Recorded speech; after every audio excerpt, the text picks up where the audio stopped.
Nous sommes le lundi 20 octobre 2014. Bonjour, bonsoir à tous et bonne semaine. Merci d'être sur Télé Pluriel. À l'heure du journal Pulsation, l'essentiel de l'actualité de la journée. L'actualité justement, le président Michel Martelly a participé ce lundi au sommet extraordinaire des chefs d'État et de gouvernement des pays membres de l'ALBA à La Havane dans le cadre de la lutte contre le virus Ebola. Il est urgent de se préparer pour une réponse rapide de la région face à l'épidémie, a indiqué le chef de l'État haïtien. Le sénateur Moïse Jean-Charles dénonce un plan qui visait à le neutraliser lors de la manifestation du 17 octobre.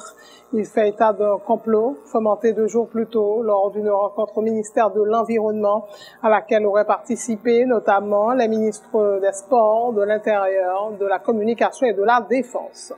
La table de concertation de l'opposition annonce l'organisation d'une marche pacifique à Port-au-Prince le jeudi 23 octobre en vue de réclamer la libération des personnes arrêtées lors de la manifestation et la libération des prisonniers politiques. Cette marche partira du parquet de Port-au-Prince au bicentenaire pour aboutir devant les locaux du ministère de la Justice et de la Sécurité publique. Le directeur général de la PNH, Godson Aurelius, ainsi que l'inspecteur général en chef, Ras Stanley Jean-Brice, et le directeur départemental de l'Ouest de la police, Vladimir Paraison, sont convoqués jeudi prochain, jeudi 23 octobre, donc au Sénat de la République. L'annonce a été faite ce lundi par le président de la Commission Justice et Sécurité du Grand Corps, le sénateur Pierre Franqui, ex-CIUS. La discussion portera notamment sur le comportement des policiers vis-à-vis des manifestants de l'opposition. L'actualité sur le plan international, tout comme le Sénégal, le Nigeria a réussi à stopper la propagation du virus Ebola, a annoncé l'Organisation mondiale de la santé. L'Union européenne s'engage à débloquer 500 millions d'euros pour combattre l'épidémie dans les pays les plus touchés. Un coordonnateur européen contre Ebola sera nommé sous peu. Dilma Rousseff et Sionneves au coude à coude à moins d'une semaine de la présidentielle brésilienne. Les 2 candidats se sont mutuellement accusés de corruption lors d'un débat télévisé très animé dimanche soir. En sport, Haïti a réussi son entrée dimanche dans le cadre de la Coupe du Monde du 17 de la FIFA Chili 2015 en dominant 2-0 la Barbade Sativio 14. Les jeunes grenadiers sont en tête du classement de leur groupe en compagnie de Sainte-Lucie qui a battu en levée de rideau Trinidad et Tobago 2-0.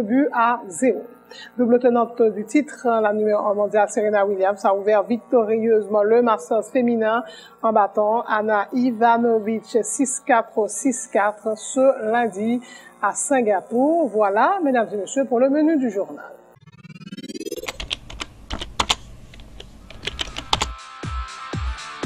Bienvenue à cette édition d'Information Pulsation, l'essentiel de l'actualité de la journée. Merci de votre fidélité. Bienvenue dans ce premier numéro de Pulsation Week-end.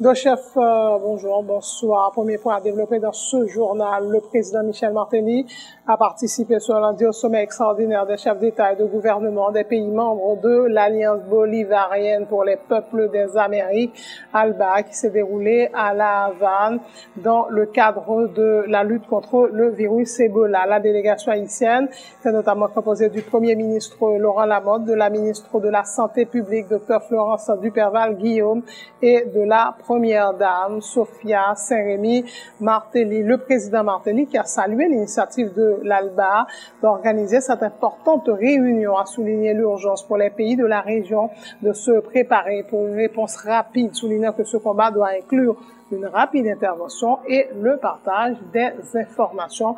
Le président Michel Martelly. Saludo además la realización de esta cumbre presidida por el presidente Raúl Castro y aprovecho esta ocasión para felicitar la voluntad del gobierno y el pueblo cubano para poder seguir poniendo en manos de todos su experiencia en en aras de garantizar el bienestar de la humanidad. En Haití tenemos más de 250. Sabemos todos los esfuerzos que ha hecho Cuba, los médicos que han sido enviados para combatir esta tremenda epidemia, lo que muestra la gran solidaridad mostrada por el pueblo cubano. Y es urgente ahora prepararse, dar bien. Es necesario en esta región prepararse porque ninguno podemos considerarnos que estamos a salvo de esta epidemia. He tomado nota del proyecto de declaración de esta cumbre extraordinaria del ALBA sobre el tema. Autre point de l'actualité, le sénateur Moïse Jean-Charles a dénoncé ce lundi un plan qui visait à le neutraliser lors de la manifestation de l'opposition le vendredi 17 octobre dernier. Le complot, a-t-il dit, a été fomenté lors d'une réunion au ministère de l'Environnement le mercredi 15 octobre en présence notamment des ministres des Sports, de l'Intérieur, de la Communication et de la Défense. Le parlementaire a aussi indiqué que le pouvoir en place avait utilisé pas moins de 63 millions de gouttes pour organiser le rassemblement sur la piste de l'ancienne aviation à Delma 2 et pour tenter de perturber la manifestation de l'opposition. Moïse Jean-Charles a pu remonter que jamais, annonce une série de mouvements de protestation à Port-au-Prince et dans la ville de province, les villes de province, pour provoquer la chute du régime en place. En prélude de la manifestation là, il y a un monde qui fait partie du gouvernement là, qui était réuni dans le ministère de l'Environnement dans la zone PACO pour être capable de planifier une tentative d'assassinat sur nous-mêmes. Dans la réunion, il y a un ministre de la Communication, nous voulons parler, ancien sénateur Oudi Rivo. Il y a un ministre de la Jeunesse qui voulait parler de M. Rebu. En même temps, il y a un ministre intérieur, Réginald Delva. Il y a un tout Renaud Lenner, qui lui-même, dans le ministère de la Défense, et John Alexis, qui est collaborateur Premier ministre ensemble avec le directeur général de la police. Il y a tout Samuel Moreau, qui est lui-même collaborateur directeur général de la police. Et le dernier personnage qui était là dans la réunion, c'était le directeur général de la police, M. Gosson Aurélis. Et qui est-ce qui a une mission pour exécuter? Et je crois que le ministre intérieur, qui est venu avec proposition là, cependant, nous félicitons le ministre de Jeunesse et Sport qui n'est pas d'accord. Mais en même temps, tout nous dénonçons le fait que c'est lui qui a un plan pour être capable de neutraliser nous. C'est lui-même qui dit qui type de gaz pour tirer sur nous. Si toutefois, il n'y a pas fait violence physiquement sur nous, mais avec gaz là, il est capable d'éliminer nous. Vous dites rencontre là fait par le sénateur Moïse qui joue? Des jours avant, ça veut dire mercredi, réunion faite, avant vendredi, manifestation que nous avons programmée. Moi-même, personnellement, je vais déposer plainte contre un série d'autorités qui étaient participées dans la réunion là, particulièrement le directeur général de la police. Moi-même, personnellement, je vais faire ça. Avocat, nous avons une réunion avec l'après-midi là. Mais fait certain, malgré tout ça qui passe, nous ne pouvons pas baisser pavillon. Non. Au contraire, et ça que nous avons besoin de communiquer à la presse, tout un série de mobilisations dans le pays. Nous parlons jeudi qui venir là, nous avons une grosse initiative nous allons prendre devant le ministère de la Justice. Deuxièmement, au Cap Haïtien, demain mardi, à 10h du matin, nous avons la rue au Cap Haïtien. Après, date 26 là, pas de possibilité pour écrire la police nationale encore. Nous pouvons prendre la rue à Jean nous capable et sans condition, sans pas besoin d'informer la police.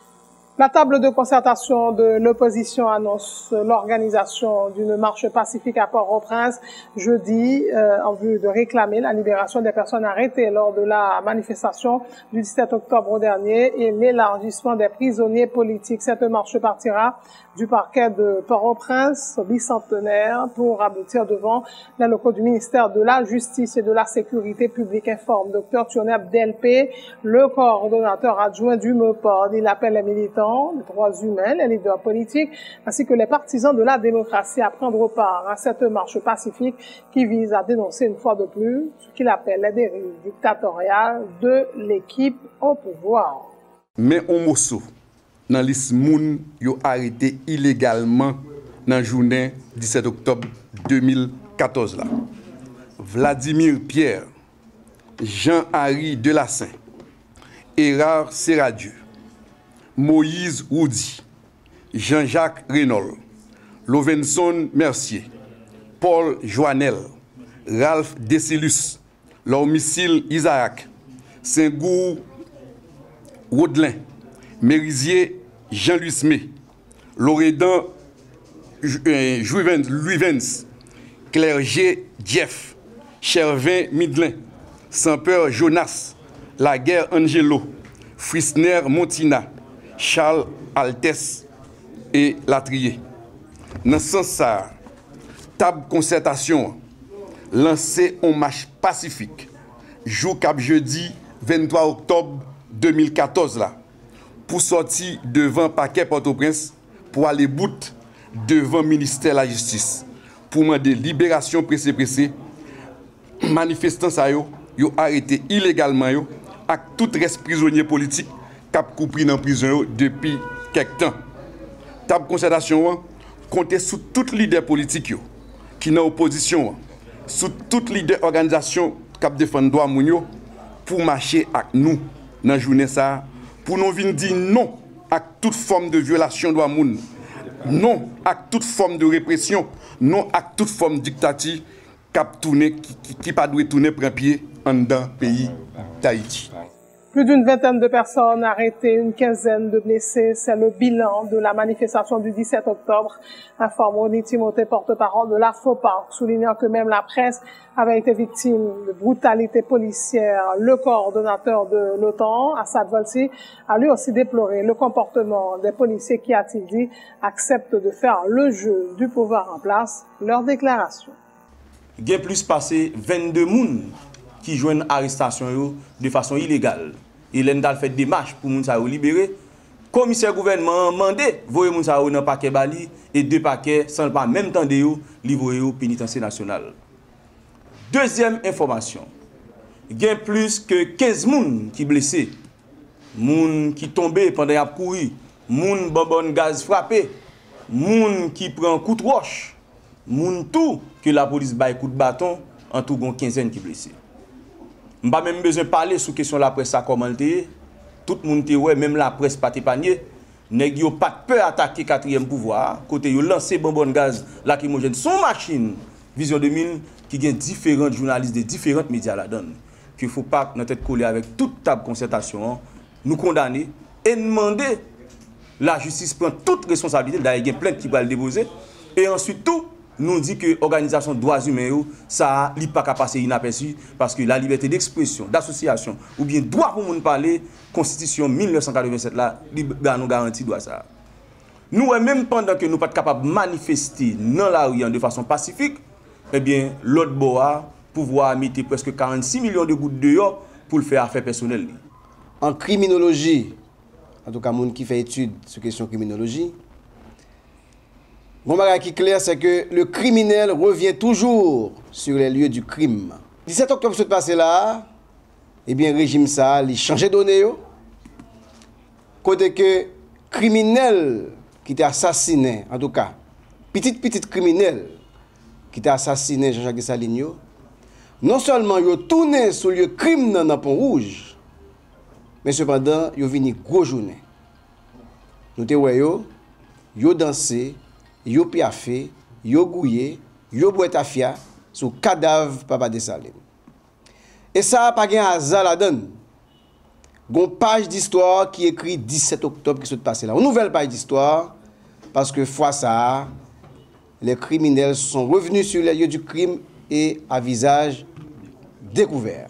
Le directeur général de la police nationale d'Haïti, Godson Aurelius, ainsi que l'inspecteur général en chef de la PNH, Stanley Jean-Brice, et le directeur départemental de l'Ouest, Vladimir Parizon, sont convoqués ce jeudi 23 octobre donc, au Sénat de la République, a annoncé le président de la Commission Justice et Sécurité du Grand Corps, le sénateur Pierre-Franqui Exius.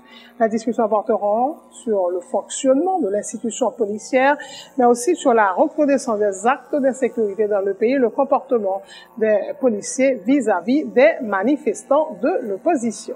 Automatiquement, nous, ça qui passé dans la manifestation Port-au-Prince, Jacques Meltigouave, ça a interpellé nous comme responsables. Et parce que nous, route police prend là, il n'est pas bon. Et il y a plusieurs problèmes dans la police. Par exemple, il y a plusieurs agents 4 qui étaient fait un examen samedi, côté que il y a des problèmes, ils n'arrivent pas à faire. Et nous-mêmes apprenons une protestation de la part de certains policiers. Donc, à partir de tout problème, nous jugeons important pour que nous invitions les responsables. Nous faisons convocation et correspondance déjà allée déjà pour jeudi 23 à 11h dans la salle séance là. Côté nous convoquons le directeur général PNH là, inspecteur général en chef, le directeur départemental de l'Ouest et le responsable de SIMO. Ce sujet fondamentalement nous allons parler sur le fonctionnement de la police là, et insécurité à tout qui font monter dans Port-au-Prince parce que nous avons regardé la dernière invitation que nous avons avec le directeur général PNH là. Il était annoncé un ensemble de mesures qui pourraient permettre que ces insécurités a baissé, mais nous n'avons pas senti présence de la police là dans le département de l'Ouest là, et nous n'avons pas senti ensemble de mesures que le directeur général PNH a prend en présence de la commission que nous senti mesures ça yo commencé à appliquer. Donc là nous regardons ça qui passe vendredi 17 octobre. Donc nous jugeons nécessaire et important pour que nous invitions les responsables pour jeudi nous venons regarder ensemble avec eux comment la police a fonctionné, parce que pendant que a utilisé la police pour créer des manifestations, pour bailler sénateur gaz, en même temps tout, au niveau de la police, il y a pile policiers qui sont frustrés. Par exemple, un bon cas qui sont passés dans l'académie. Donc nous-mêmes nous croyons que l'important pour que les responsables viennent jeudi 23 à 11h dans la salle séance pour nous venir poser problème PNH. Sans transition, le ministre de l'Éducation nationale et de la formation professionnelle, Nesmi Maniga, informe avoir adopté un train de mesures en vue d'améliorer les conditions de travail des enseignants. Nesmi Maniga cite entre autres le relèvement du salaire des enseignants et l'octroi d'un permis provisoire d'enseigner avant la fin de l'année. Pour l'instant, il dit, le ministère travaille à la régularisation de la situation des enseignants et une lettre de nomination. Il confirme que désormais les institutions scolaires sont autorisées à organiser une seule cérémonie de graduation uniquement pour les élèves de la classe terminale. Mais 6 grosses décisions majeures que nous prenons déjà pour améliorer les conditions enseignantes, que ce soit statut particulier personnel enseignant que pour le ministre enseignant, que ce soit nous pourrons délivrer environ, nous sommes dit tout à l'heure, et tout permis provisoire enseigner ça, plus tout permis enseigner ça, à environ 170 000 personnes qui fait réclamation ça aujourd'hui, qui sont qui parlent fait nos délais entre aujourd'hui et mois de décembre, pendant la parlé là. Et puis, nous sommes augmenté salaire 27 000 enseignants qui travaillent dans le secteur public là. Ensuite, nous augmenté salaire minimum, nous dit qui augmenté de 40% enseignants yo, plus commission qui travaille sous grille là pour capable faire et utiliser recensement de faire, parce que son gouvernement a parlé de grille salaire, il n'a pas de compétence tout enseignant yo, il pas capable mettre grille en application. Donc, mais avant c'est majeur que nous faisons déjà dans le système là, qui est extrêmement important. Et c'est ça qui va permettre que nous continuions à faire effort pour rester critère. Qui s'accrétait pour nous faire, en plus de 6 points ça que nous faisons? S'accrétait pour nous faire, c'est ça qu'on a fait pendant ma parler là avec la. C'est pour enseignants qui dans le secteur public, c'est régulariser, pressé, situation moun qui gen lettre nomination amène, et moun qui en salle de classe qui faut qu'on gen lettre, nous supposons ba un document depuis à travail tout bon pour nous reconnaître que à travail dans salle de classe côté que nous avons vrai besoin d'enseignants. 27 000 enseignants qui travaillent pour l'État dans le secteur public là, 27 000 enseignants ça l'État pas doué au bout. Et l'État pas gain un mois arrière pour eux. Moun que l'État gain engagement, c'est moun n'a cherché régulariser situation parce que yo te gon lettre de nomination tardive qui troisième côté nous va chercher cob pour intégrer toute responsable. Premier côté on so dit chez chèque ça yo. Deuxième nan m'expliquer mise à la retraite. Troisième nan c'est économie qu'on a fait dans ministère. Le ministère travaille pendant pas la veine là pour que relèvement salarial que nous te promettre pour exercice 2014-2015 pour les inspecteurs et personnel FACAP plan pour le capable effectif à partir du mois d'octobre. Le ministère là décidé que c'est seul dans la dernière année secondaire classique, on n'a pas de philo, ou bien les gens qui ont fait l'école professionnelle, c'est la dernière année secondaire seulement que le ministère là reconnaît ça que les affaires graduation. La plateforme haïtienne des organisations éducatives a lancé ce lundi un nouvel appel aux responsables du ministère de l'Éducation nationale en vue de prévenir un éventuel arrêt de travail à partir de janvier 2015. Josué Mérinet, porte-parole de la plateforme, informe que si avant la fin du mois, aucune mesure n'est adoptée pour régulariser la situation des enseignants, il y aura grève à grande échelle dès la réouverture des classes. Il demande par ailleurs au ministère de corriger certains écarts qu'il dit avoir constatés dans la mise en œuvre du programme national de cantine scolaire.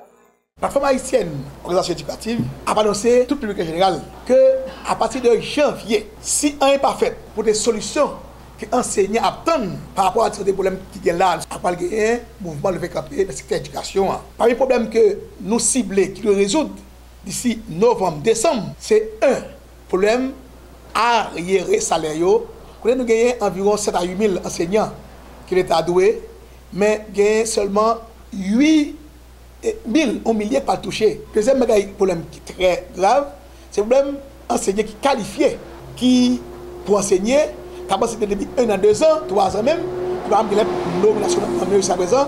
Troisième problème très sérieux, c'est le problème assurance. Chaque mois, l'État prend un mascob sur l'enseignant avec tout l'autre employé l'État. Mais en réalité, il n'y a pas aucun service depuis quelques mois. C'est un cop qui prend. Il n'y a pas de service qui baille. Il y a un cadre d'assurance qui a suivi bail. Qui pas bail. Il y a une participation représentants syndicats en tant que conseil d'administration. Jusqu'à présent, ça engagement ça prend en tant que ça, qui est signé le 13 mai l'État haïtien. Jusqu'à présent, pour organiser fait, pour permettre que les syndicats et représentants en tant que conseil d'assurance, nous connaissons que l'école va faire se manger. Nous disons 5 vite pas camper. PNCS. Qui passait pour assurer que l'État va manger dans l'école, qui est outils que l'État pour assurer que tout le monde mange dans l'école. Il dit non, pas de corruption que ce COP a fait, c'est détournement. Manger tout le monde COP a fait, par aucune mesure pour permettre que SPNCS offre manger dans l'école comme ça doit. Donc nous-mêmes, dans la plateforme, nous demandons que l'État haïtien, le gouvernement, prend mesure pour regarder le fonctionnement de PNCS et mettre dans tête PNCS des gens qui qualifient compétents, qui ne sont pas dans la corruption, pour assurer comme qui dédié à la question de manger. Là, lui aller véritablement vers l'école pour manger, pour manger. Les enseignants des écoles communales projettent eux aussi d'entrer un rêve dès la fin de ce mois. Si aucune mesure n'est adoptée pour leur payer environ 8 mois d'arriérés de salaire, le secrétaire général du réseau des enseignants et enseignantes haïtiens, Masli Dorceli, déplore que les professeurs des écoles communales soient traités en parents pauvres dans le système éducatif haïtien. Enseignants qui travaillent, professeurs qui travaillent dans l'école communale, que la mairie doit environ 8 mois.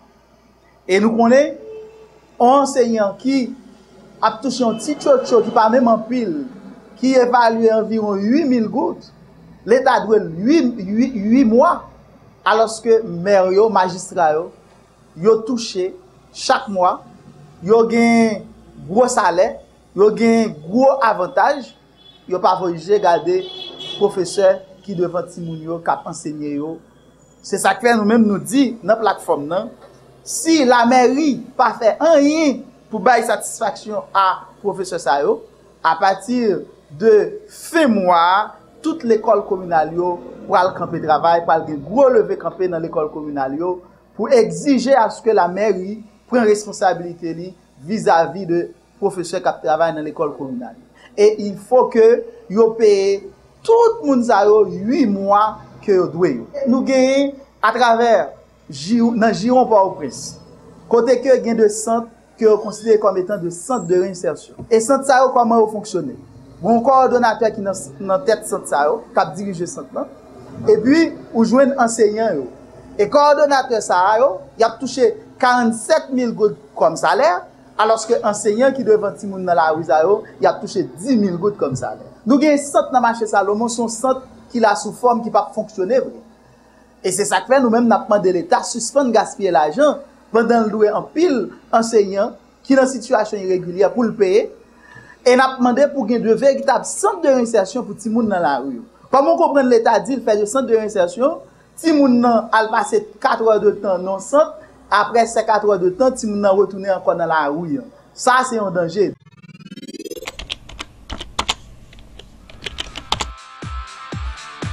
Bienvenue dans cette édition d'Information Pulsation, l'essentiel de l'actualité de la journée. Merci de votre fidélité. Bienvenue dans ce premier numéro de Pulsation Week-end.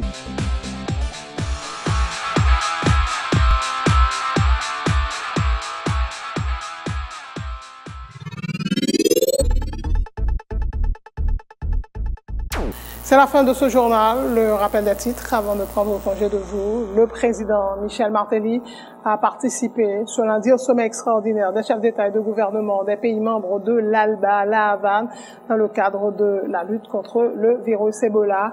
Il est urgent de se préparer pour une réponse rapide de la région face à l'épidémie, a indiqué le chef de l'État haïtien. Le sénateur Moïse Jean-Charles dénonce un plan qui visait à le neutraliser lors de la manifestation du 17 octobre. Il fait état d'un complot fomenté 2 jours plus tôt lors d'une rencontre au ministère de l'Environnement à laquelle auraient participé notamment les ministres des Sports, de l'Intérieur, de la Communication et de la Défense.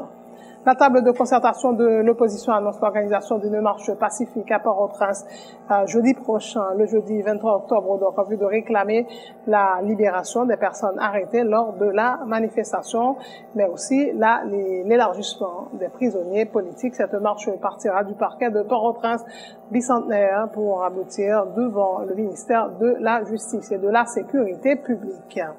Le directeur général de la police nationale d'Haïti, Godson Aurelius, ainsi que l'inspecteur général en chef de la PNH, Ralph Stanley Jean-Brice, et le directeur départemental de l'Ouest, Vladimir Paraison, sont convoqués jeudi prochain au Sénat de la République, a annoncé le président de la Commission Justice et Sécurité du Grand Corps, le sénateur Pierre-Franqui Exius.